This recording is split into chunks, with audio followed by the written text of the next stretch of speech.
Bienvenue au Balado Urbania.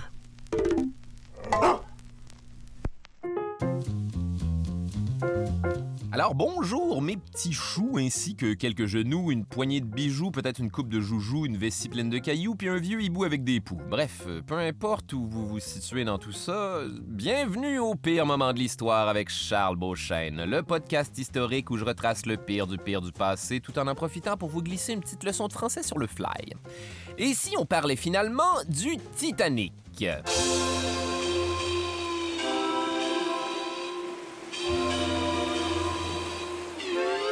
Ouais, c'est ça. Là. Avant toute chose, je vais inviter tous les fans du film de 1997 et /ou de Céline Dion à se calmer le proverbial cœur de l'océan. J'ai, comme qui dirait, pas les 3 heures nécessaires, ni le budget, ni les effets visuels pour vous faire revivre tous les événements.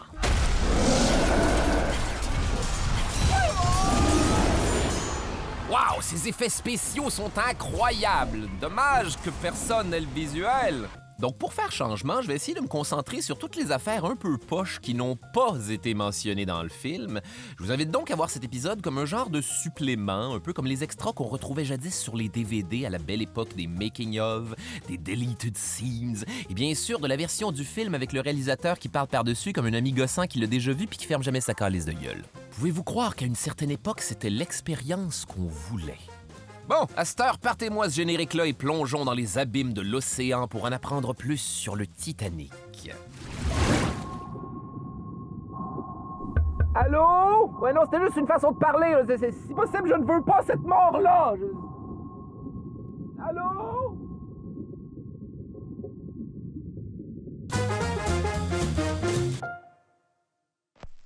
Pour quiconque n'ayant jamais entendu parler du Titanic, je sais pas c'est quoi votre problème, mais en gros, c'est un paquebot de luxe qui va frapper un iceberg géant et couler dans le nord de l'Atlantique en 1912 lors de son voyage d'inauguration, emportant plus de 1500 personnes dans les tréfonds glaciaux et obscurs de l'océan Atlantique.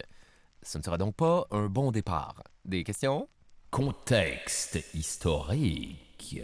Donc, on est en 1908 quand Joseph Bruce Ismay, le grand patron de la compagnie maritime britannique White Star Line, commande au constructeur naval avec un nom de compagnie de haut-parleurs des années 80, Harland & Wolff, un trio de paquebots géants qui seront construits à Belfast, en Irlande du Nord, et conçus par les architectes Thomas Andrews, Edward Wilding et Alexander Carlyle. Et c'est officiellement la plus longue parade de noms de gens dont tout le monde se torche que j'ai jamais faite. Rien de ceci n'est important. Bon voyage!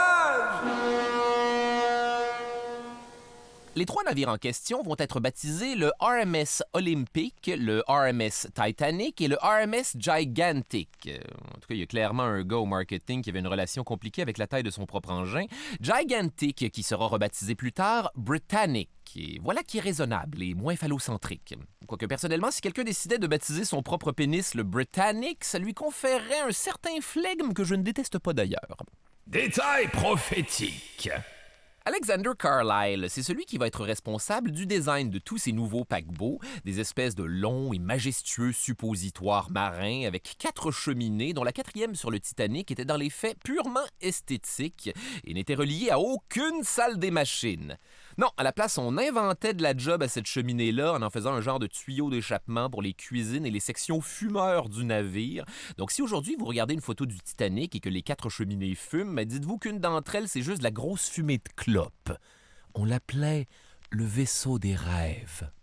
Mais c'est pas ça le détail dont je voulais vous parler. Là où ça devient intéressant, c'est que l'architecte Alexander Carlyle voulait utiliser l'architecture du bateau afin de doubler le potentiel de canaux de sauvetage à bord.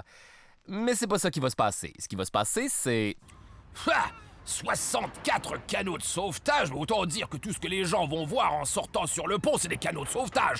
Voulez-vous aussi qu'on mette des canaux de sauvetage dans les verres d'eau? Non, monsieur Ismay, mais... Mettez 16 canaux tout au plus. De toute façon, le bateau est insubmersible.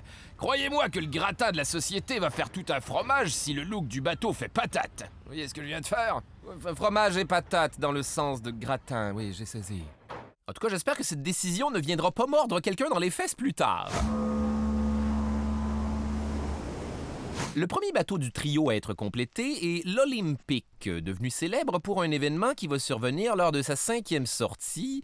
En effet, le 20 septembre 1911, l'Olympic va tourner d'un coup sec sans crier gare alors qu'il naviguait parallèlement à un autre navire, le HMS Hawke, et foncer directement dans la proue super pointue de ce croiseur de guerre britannique qui était ni plus ni moins que conçu pour couler des navires.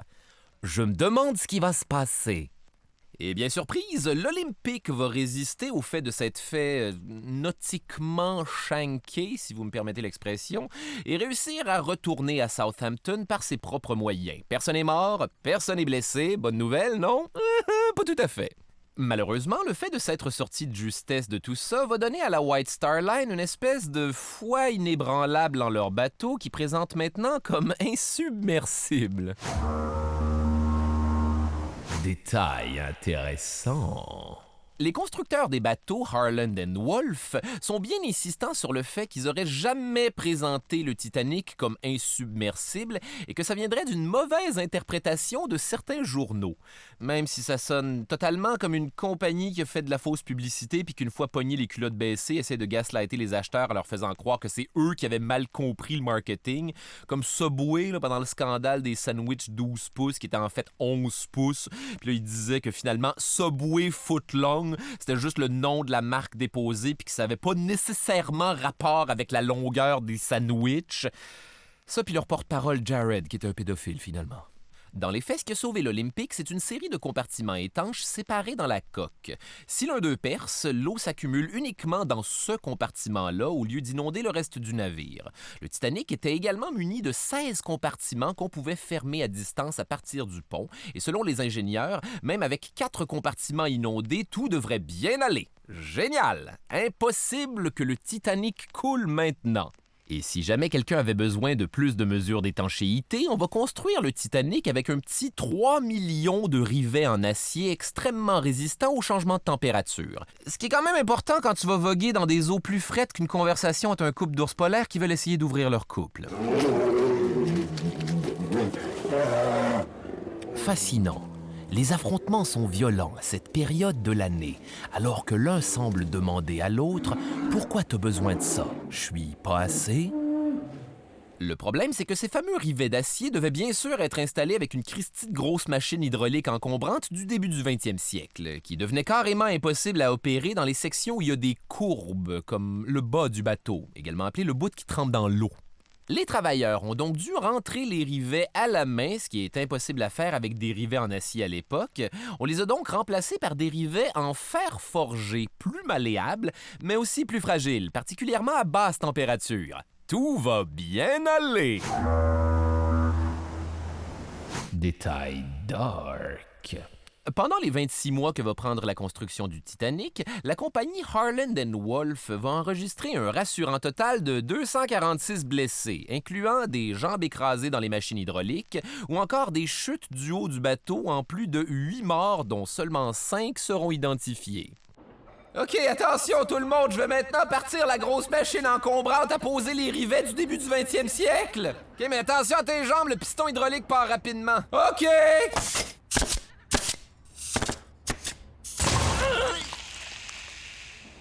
Oui, bon, ça va paraître un peu bête, mais je viens tout juste de m'écraser une jambe au-delà de toute réparation. Ah, c'est correct, ça arrive tout le temps. Par contre, prenez garde de ne pas vous appuyer contre cette rampe, elle n'est pas terminée. Mais je n'ai plus de jambes, je dois m'accrocher à quelque chose, sinon...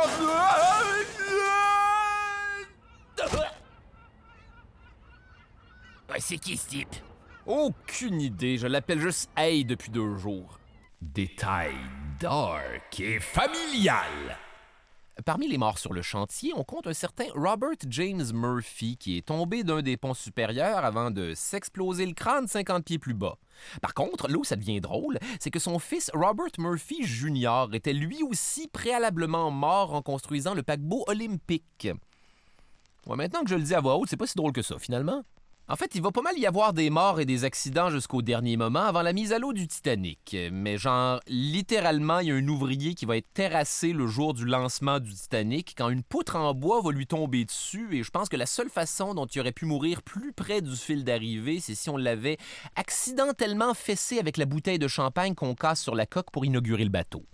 Je baptise maintenant ce bateau RMS Titanic.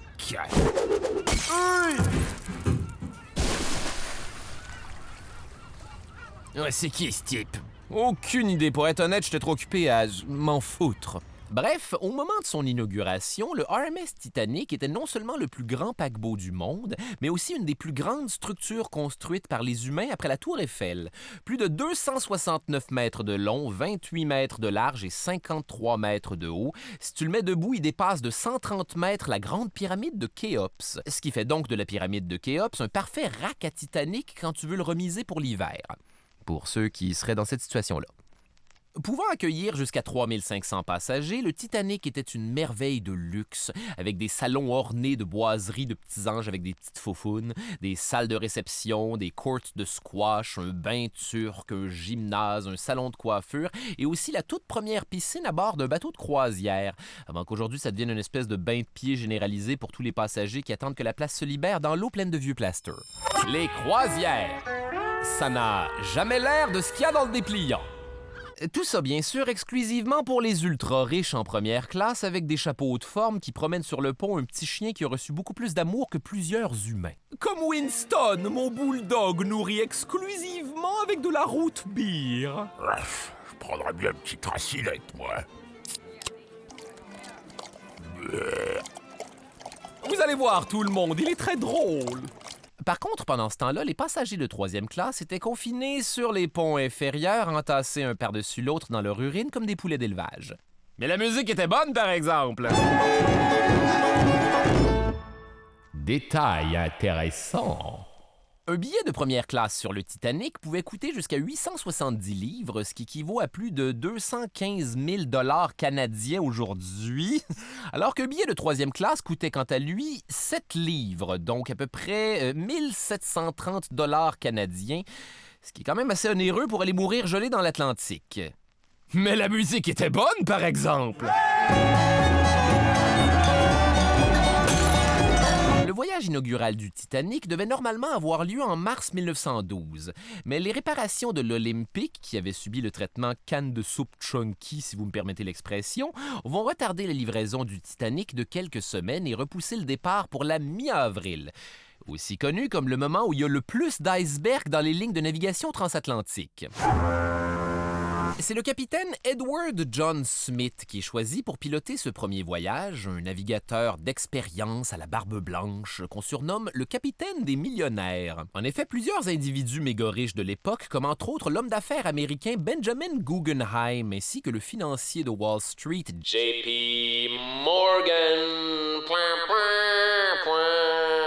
se book régulièrement un billet sur chaque bateau dont il est le capitaine. Un peu comme les espèces de blaireaux qui ont développé un site internet pour savoir quel McDo sert encore le McRib. Détail Beaumont! Une autre raison pour laquelle on va offrir la gig au capitaine Smith, c'est qu'on voulait lui faire une fleur parce que c'était son dernier voyage avant la retraite. Oh non!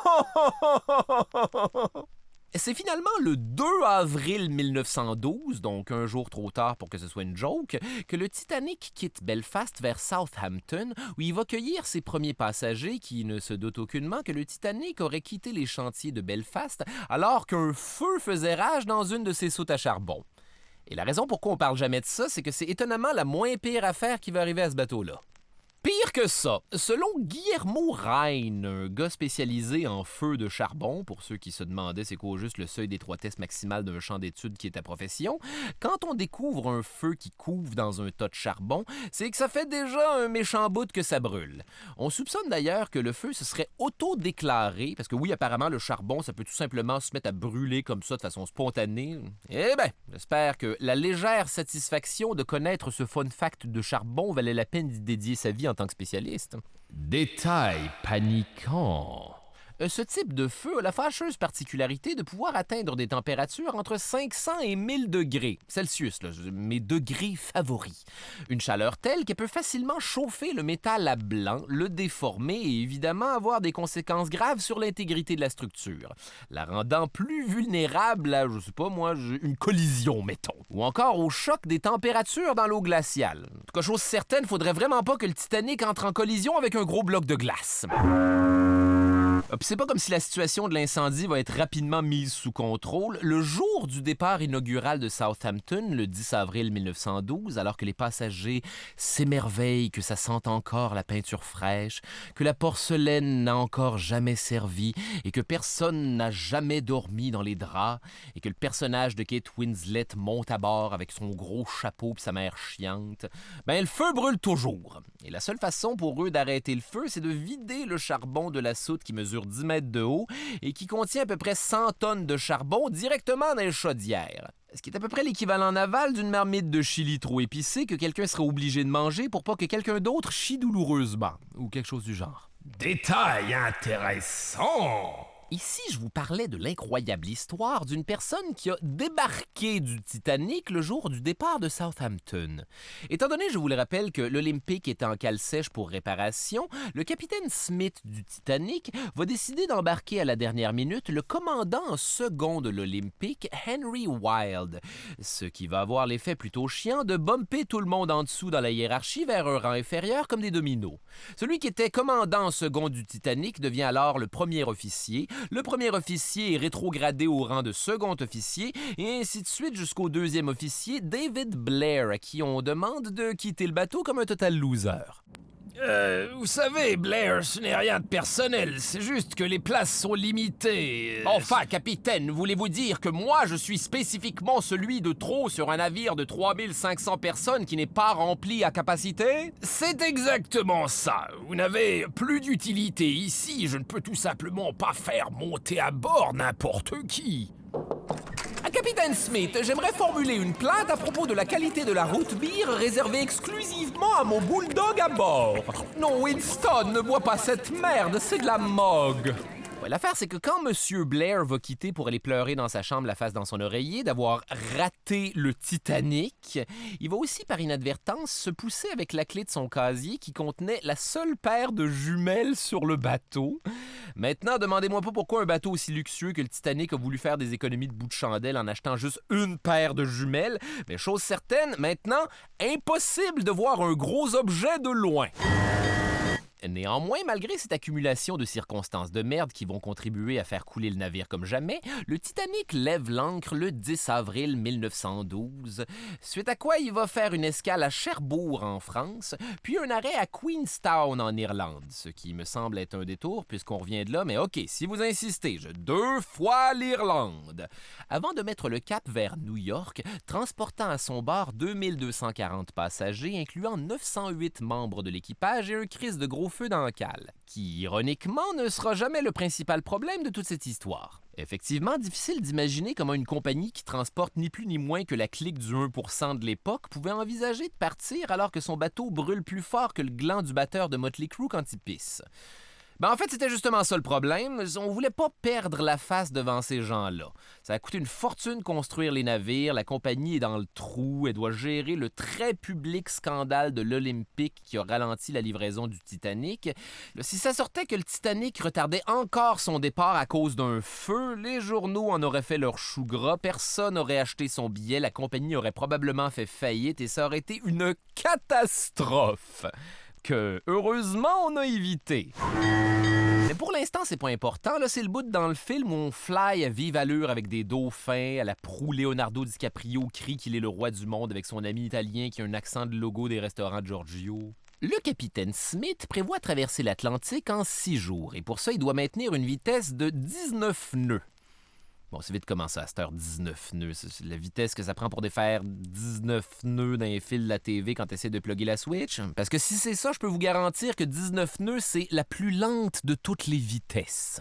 En capitaine d'expérience, Smith prévoit un trajet à travers l'Atlantique légèrement au sud, ce qui en théorie devrait lui éviter le hotspot des icebergs, un peu comme moi dans une piscine qui contourne les groupes d'enfants pour éviter les zones où l'eau est plus chaude de quelques urines.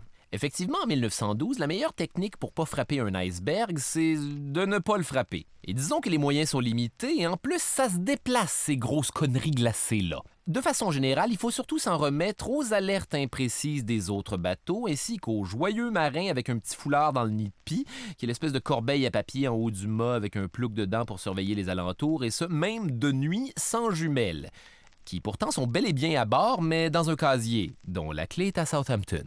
On est maintenant rendu le 13 avril, au beau milieu de l'Atlantique, et by the way, le feu brûle encore! En effet, l'incendie s'était répandu jusque dans une seconde soute de charbon. Il fallait donc vider tout le charbon pour pas qu'il prenne feu, puis le mettre dans la chaudière pour qu'il prenne feu, puis que le bateau avance. Puis là, s'il y a des questions, écrivez aux spécialistes des feux de charbon. J'ai comme l'impression qu'il y a le temps de vous répondre. C'est donc le lendemain, dimanche 14 avril à 9 h du matin, que Harold Bride et Jack Phillips, les opérateurs radio du Titanic, reçoivent le premier avertissement d'une zone d'iceberg à proximité. Détail intéressant! Gérer les messages d'urgence n'était pas le gros du travail des opérateurs radio du Titanic. En fait, leur job principal, c'était de recevoir et transmettre les communications personnelles entre les passagers et les gens sur la terre ferme dans un genre de très vieille application Messenger. Sauf que là, faites attention à ce que vous écrivez, le message est toujours lu par quelqu'un. Ben, comme Messenger, finalement. Hey, stop! Dors-tu? Stop! Voici Dick Pic. Stop! Je me suis dit que t'aurais apprécié. Stop! Envoie news à cette heure. Stop! De ce qu'on sait, le message d'alerte aux icebergs aurait bel et bien été transmis au capitaine Smith, qui aurait pris ça, somme toute, relax, parce que c'est vraiment pas anormal de se faire dire qu'il y a des icebergs pendant la saison des icebergs. Ce qui donne envie de tomber en bas de sa chaise, par contre, c'est que le capitaine va décider d'annuler la séance d'exercice d'urgence où on pratique comment rejoindre et embarquer sur les canaux de sauvetage en cas de naufrage, pour faire quelque chose de beaucoup plus le fun à la place, aller donner un sermon à la messe du dimanche. En tout cas, la notion de fun était bien relative en 1912 parce qu'on pourrait presque croire que le capitaine a choisi de foxer quelque chose de plate pour aller se péter un time dans quelque chose d'encore plus plate. À midi, la salle radio reçoit le deuxième avertissement. Qu'est-ce qu'ils disent? Ici, le Baltique. Stop. Champ de glace en vue. Stop. Sérieusement, c'est dangereux. Allez pas par là. Stop. Stop. Stop. C'était pas une erreur. Stop. Je vous disais juste stop. Stop. Voyons, on dirait que c'est pas clair. Stop. C'est stop dans le sens d'arrêter. Stop. C'est pas plus clair, hein? Stop. Ça, vous voyez, c'est un stop. Stop. Encore, Lynn, stop. Une fois mis au courant, le capitaine Smith, qui devait redresser le trajet du bateau vers l'ouest, décide de maintenir sa trajectoire sud-ouest, s'assurant d'éviter la zone dangereuse. Tout va pour le mieux, le Titanic est sauvé.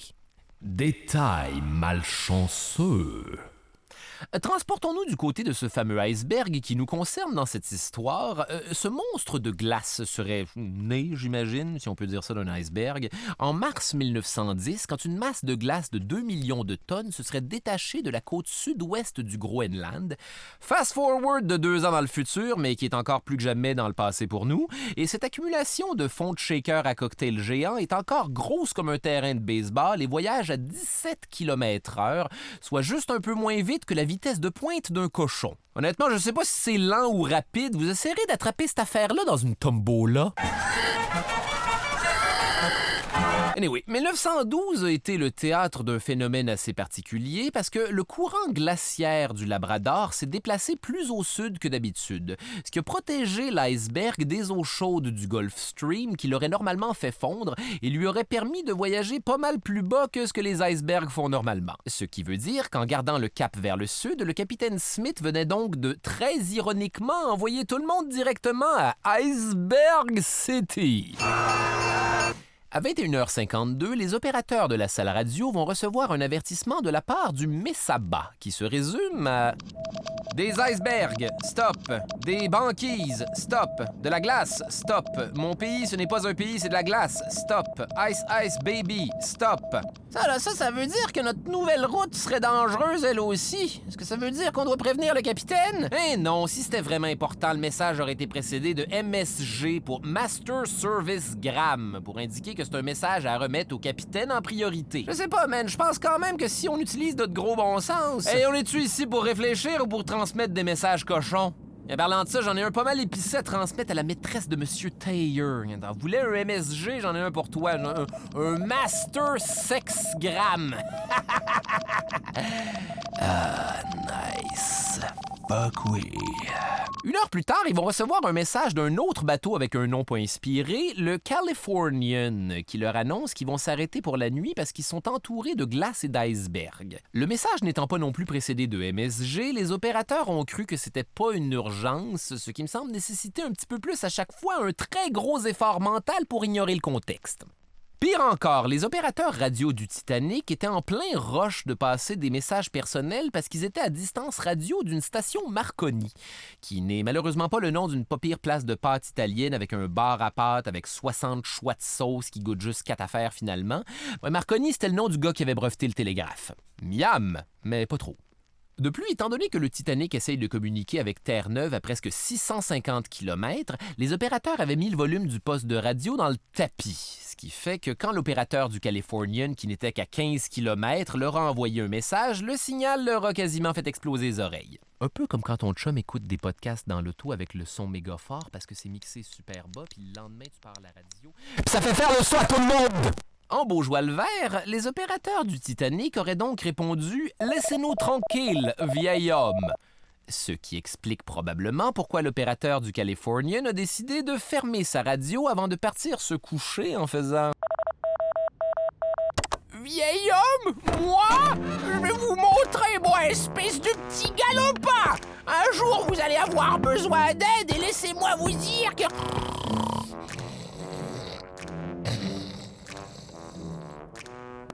Donc, finalement, il est 23h30. Tout est calme, une nuit sans lune, une mer sans vagues, un gars de 3e classe est probablement en train de dessiner les nichons d'une fille de réchaud-fusain. Et personne ne réalise que le Titanic se dirige tout droit vers un iceberg gros comme 23 minivans. Ouais, rappelez-moi de me magasiner un système de mesure reconnu universellement. L'affaire, c'est que sans la lumière de la Lune et les vagues pour se briser sur les obstacles, il y a, comme qui dirait, aucun cue visuel pour avertir l'équipage de quoi que ce soit. On se dirige donc à l'aveuglette et le Titanic se prépare à métaphoriquement se lever pour aller aux toilettes en pleine nuit et se péter le petit orteil sur un coin de patte de lit. Le problème, c'est que malgré l'handicap visuel de 100%, le Titanic continue de se la jouer Fast and Furious, la pédale dans le plancher, à la vitesse de malade de 40 km/h. Détail intéressant. Il y a quelques documentaires qui aimeraient nous faire croire que le capitaine Smith était soit un irresponsable ou une espèce de carpette à la solde de son patron Joseph Bruce Ismay, et que la raison pour laquelle il n'a jamais ralenti pendant le voyage, c'est qu'on lui avait demandé de battre le record de la traversée transatlantique la plus rapide. Ce qui est totalement faux pour la raison très étrange que la White Star Line avait une politique anti-battre des records. Fouillez-moi, c'est quoi le deal de cette affaire-là? Je vous avertis, capitaine, si vous ne faites qu'essayer de battre un record, vous pouvez dire adieu à votre job. En fait, monsieur Ismay, je vais prendre ma retraite après le voyage. J'aurai votre peau, Smith. Bon, excusez-moi maintenant, il me semble avoir vu une dame sur le 2e pont avec des ongles de 42 pieds de long que je dois limer au plus vite avant que quelqu'un se mette dans la tête de les mesurer. Hé, vous! Je vous ai vu! Arrêtez tout de suite de casser des noix de Grenoble avec votre tête! Vous êtes rendu à quoi? 30? Cessez-moi ça tout de suite, vous allez finir par battre un record! 3 jours. Dans 3 jours, tu prends ta retraite, Smith. Détail intéressant et un peu dark. Une autre théorie à ce sujet, c'est qu'à cause d'une grève des mineurs, ceux dans les mines, ceux qui peuvent et vont s'acheter des cigarettes, le Titanic aurait quitté Southampton avec à peine assez de charbon pour se rendre à New York. Et qu'après les 2 feux les ayant obligés à vider leurs réserves plus vite que prévu, ils pouvaient tout simplement plus se permettre de ralentir ou de trop changer le trajet parce que ça consommerait trop de ce fameux charbon qui commençait à plus être là. Le pari que le capitaine Smith et Ismay ont donc probablement fait, c'est que la probabilité de frapper un iceberg est très faible. Alors que tomber en panne dans le milieu de l'Atlantique avec une meute de millionnaires et des journalistes qui les attendent au port de pied ferme en vissant l'ampoule du flash, ça avait 100% des chances de les faire passer pour des caves. Donc à 23h39, le Titanic est à 500 mètres de l'iceberg. Mais personne ne le voit, pas même les 2 gars dans le nid de pie qui sont là à se plisser les yeux dans le noir comme quand j'essaie de lire les noms des rues en conduisant la nuit. Ah, c'est quoi celle-là? De l'orimier? Des érables? Non, c'est une pancarte de Canadian Tire. Ah ben non, finalement, c'est juste une très grosse fraise. Eh ben, quelle soirée! Quand les gars dans le nid de pie voient l'iceberg, il est complètement trop tard. Mais ça les empêche pas de lancer l'alerte en sonnant la cloche et en criant dans un téléphone steampunk. Iceberg! Iceberg droit devant! Iceberg! Iceberg! Ça y est, je vois de la fumée, la manœuvre est déjà enclenchée! Non, ça c'est juste les fumeurs sociales dans la 4e cheminée! c'est le 6e officier James Paul Moody, qui devait effectivement être Moody, qui reçoit l'appel et transmet le message à William McMaster Murdoch, qui est le premier officier, mais ça aurait aussi pu être une firme de comptables. Pris au dépourvu, Murdoch ordonne de mettre la barre à bâbord toute, dans l'espoir d'éloigner la proue de l'iceberg. Selon des rapports contradictoires, il y aurait aussi soit ordonné de faire marche arrière, soit de stopper carrément l'hélice du propulseur central. Et ça fonctionne. Presque. Le Titanic évite effectivement l'impact de front et subit plutôt un très long accrochage latéral, comme la fois où j'ai scratché tout le côté droit de mon char en reculant trop proche d'une colonne en béton dans un stationnement souterrain. Faites attention, le stationnement de la Place des Arts est traître. Détail intéressant. On a longtemps pensé que l'impact de l'iceberg avait fait un méga trou dans la coque du Titanic, alors que des recherches plus récentes laissent croire qu'il s'agit en fait de 6 petites ouvertures et je suis certain que tous ces gens morts sont bien contents qu'on se soit penché avec autant de précision sur cette question. Sauf que ces légères égratignures en termes de paquebot vont rapidement empirer de façon catastrophique à cause des panneaux en métal affaiblis par les incendies non-stop d'un bord et le froid glacial de l'Atlantique Nord de l'autre, ainsi que tous ces rivets en fonte bon marché rentrés à la main qui se sont mis à sauter comme des bouchons de champagne, ce qui fait que le Titanic s'est tranquillement ouvert à l'image d'une sorte de zipper post-temps des fêtes. Au même moment, le capitaine Smith, qui dormait jusque-là, arrive en panique sur le pont sans prendre le temps de changer son gros pyjama à pattes rouges avec une trappe pour les fesses. Moi, du moins, c'est comme ça que je l'imagine. Il ordonne d'abord la fermeture des portes étanches, ce que Murdoch avait déjà fait, mais il était trop tard pour contenir l'eau qui rentrait maintenant à pas moins de 7 tonnes par seconde dans les salles des fournaises. Ça y est, boss! On a finalement éteint le feu! Bon, bon travail tout le monde! Je crois qu'on n'aurait pas volé un petit rafraîchissement!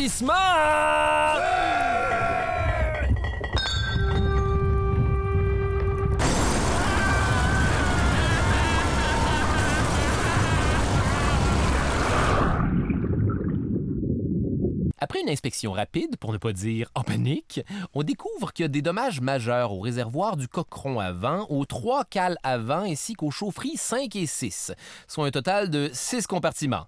Et selon les ingénieurs, même avec 4 compartiments inondés, tout devrait bien aller. Ça ne va donc pas bien.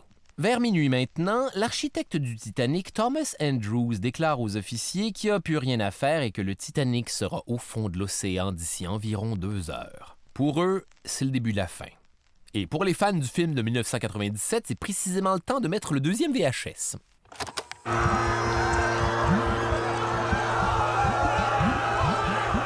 Le capitaine Smith va se rendre dans la salle de radio et demande aux opérateurs d'envoyer un appel à l'aide. Le navire le plus proche, le Californian, oh non, va malheureusement pas répondre parce que son vieil opérateur a fermé sa radio et est allé se coucher parce qu'on n'a pas été fait avec lui. Et bien sûr, le système radio du Titanic va surtout rejoindre des bateaux beaucoup trop loin qui ne peuvent pas les aider. Ici le Frankfurt. Stop! Nous avons reçu votre message. Stop!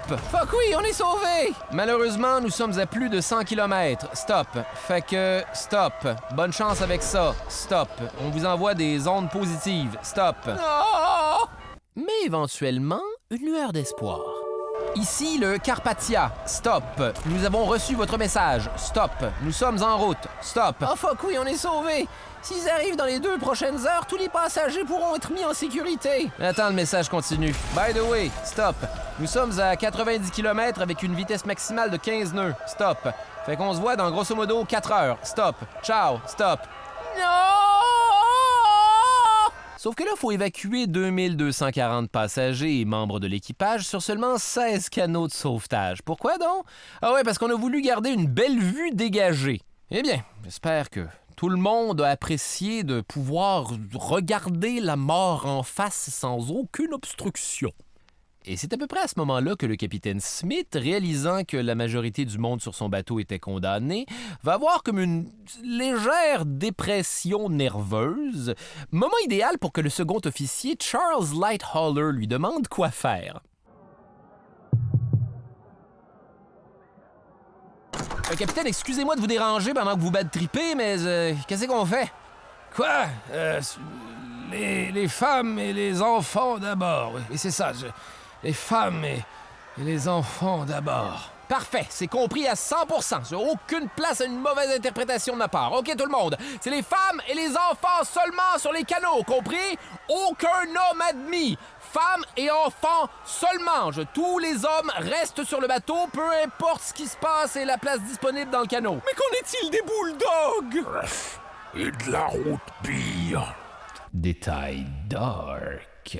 En fait, ce qu'il y avait précisément sur le Titanic, c'est 14 canots de sauvetage d'une capacité de 65 personnes, 2 bateaux de secours d'une capacité de 35 personnes et 4 bateaux pliables, d'une capacité de 49 personnes chacun. Ce qui aurait permis de sauver 1176 passagers sur les 2240. Pas la note de passage, mais quand même pas si pire. Attachez bien vos bouées de sauvetage parce que le second officier Lighthauler va trouver le moyen de lancer à l'eau des canots à moitié pleins quand il n'y avait plus assez de femmes ou d'enfants à proximité pour les mettre dedans. Son plan étant de les remplir à capacité, mais une fois sur l'eau seulement, ce qu'il n'a jamais pu faire parce que les canots se sont rapidement éloignés de peur de se faire aspirer par le Titanic qui s'enfonce ou chavirer par les gens qui se noient en capotant. Je demanderai à tous les gens qui bad trip dans l'eau de bien vouloir former une seule file ordonnée. Merci! Vers 1h50 du matin, le dernier canot de sauvetage est mis à l'eau alors qu'il reste plus de 1600 personnes sur le bateau. Ça va peut-être vous surprendre un petit peu sur un bateau où il n'y a pas la moitié des canots de sauvetage et une seule paire de jumelles, mais il y a assez de vestes de flottaison pour tout le monde. Bon! Par contre, dans la panique, beaucoup de passagers n'arrivent pas à s'en trouver une, ce qui est un peu la même affaire finalement. Détail dark. Selon l'opérateur radio Harold Bride, il y a même un dude qui serait rentré dans la salle Marconi pour voler de force la veste de l'opérateur Jack Phillips jusqu'à ce qu'on l'assomme avec de l'équipement avant de le laisser pour mort. Et honnêtement, je sais plus trop qui est le méchant dans ce scénario-là. À 2h15, l'arrière du Titanic commence dangereusement à canter vers le haut à mesure que l'eau déborde des compartiments étanches qui n'ont pas de plafond, étanches comme on dit, ce qui a pour effet de remplir les sections non inondées du paquebot, provoquant une vague géante qui déferle vers l'arrière du navire, propulsant des passagers directement dans la mer dans ce que j'appelle l'effet ouvrir un robinet pour noyer une araignée dans l'évier. Voyant qu'aller à l'arrière du bateau est un peu stupide à ce stade-ci, Lighthauler se garoche dans la mer, mais se fait aspirer par un puits de ventilation avant d'être expulsé par un, et je cite, « terrible souffle d'air chaud » juste à côté d'un canot de sauvetage chaviré, ce qui est probablement la façon la plus Looney Tunes de s'en tirer.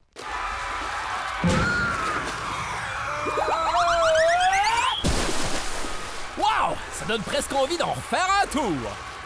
C'est là que la structure du Titanic se serait mise à trembler alors que la poupe continuait de monter dans les airs jusqu'à atteindre un angle de 30 à 45 degrés, ce qui finalement court-circuite toutes les lumières du bateau, qui est quand même impressionnant considérant que chez nous, je fais sauter les breakers si je me fais des toasts en utilisant un séchoir, plongeant maintenant la scène dans l'obscurité totale. Puis, il y a eu un genre de gros bang à l'intérieur du navire.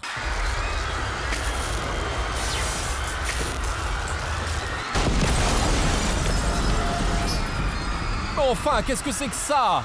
Ce n'est qu'une hypothèse, mais je pense que le bateau est aux prises avec plusieurs forces titanesques. Regardez, la proue est inondée de millions de litres d'eau qui tirent l'épave vers le bas. Et d'un autre côté, les forces de l'air maintiennent la poupe à la surface, ce qui crée de la résistance. Voyons, madame, cessez d'être hystérique et laissez les hommes parler de choses sérieuses. Voilà ce que je pense. Le bateau est déchiré entre l'affaire qui tire le bateau vers le bas et genre quelque chose qui pousse pour le garder à la surface. Inutile d'en dire plus, vieille âme. J'ai tout compris instantanément. Et c'est finalement à 2h20, soit 2h40 après avoir heurté l'iceberg, que le Titanic disparaît dans les abysses de l'océan, emportant avec lui plus de 1500 personnes garrochées dans les eaux glaciales de l'Atlantique, sous le regard impuissant des gens dans les canots de sauvetage. Mon Dieu! Winston! Quelle horreur! L'humanité. Détail dark. Il y a bel et bien des chiens qui ont survécu au naufrage, 2 Poméraniens et un Pékinois de première classe. Les pires! Pendant ce temps-là, des milliers de personnes se la gelaient dans les eaux glacées. On parle de moins 2 degrés le soir du naufrage à cause du sel marin qui permet à l'eau de rester liquide en dessous du point de congélation. À cette température-là, tomber directement dans l'eau provoque un choc thermique, genre.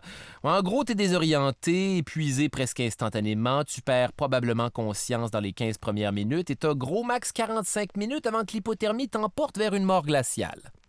C'est seulement vers 4 heures du matin que le Carpathia arrive pour aider les survivants et rendu là, je veux pas dire qu'il est trop tard, mais il est trop tard, esti. Seulement 710 passagers sont sauvés au total, dont le second officier Lighthauler, qui a réussi à survivre en s'accrochant à un canot renversé avant d'être ramassé par un autre canot de sauvetage qui, comme on le sait, avait full de place disponible. Tous les autres personnages de notre histoire sont morts ce soir-là, incluant le capitaine Smith qui a très dramatiquement choisi de s'enfermer sur la passerelle de commande pour couler avec son navire, ainsi que les musiciens de l'orchestre de bord qui auraient effectivement joué de la musique sur le pont jusqu'à la dernière minute dans l'espoir de calmer la foule, ce qui a juste dû rendre l'expérience plus rochante qu'autre chose en fin de compte.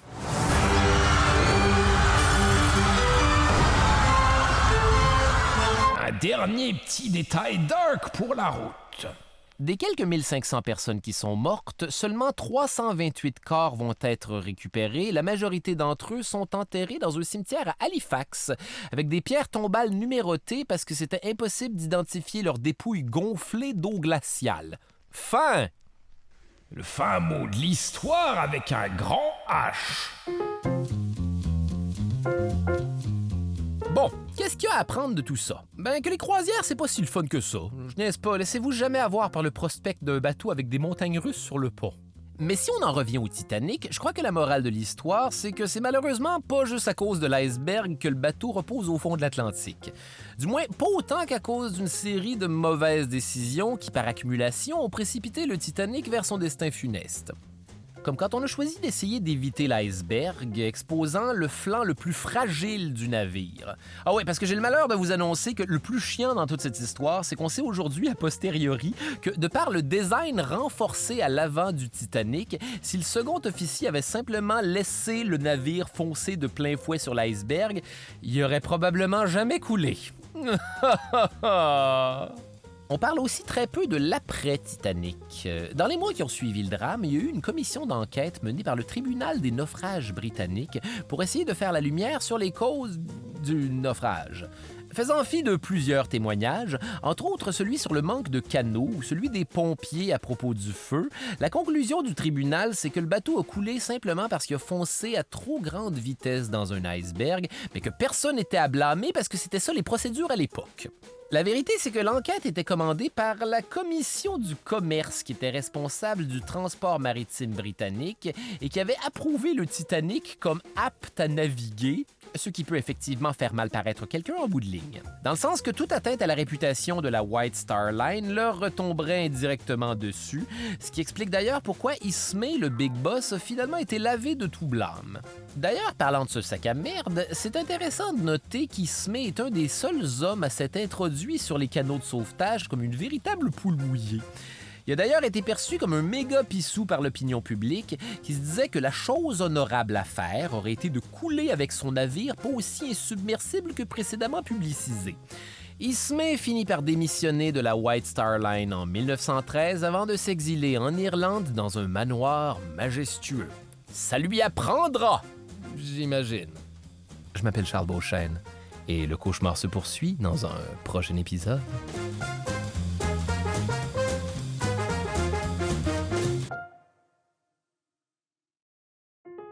Les pires moments de l'histoire avec Charles Beauchesne est une idée originale de Charles Beauchesne.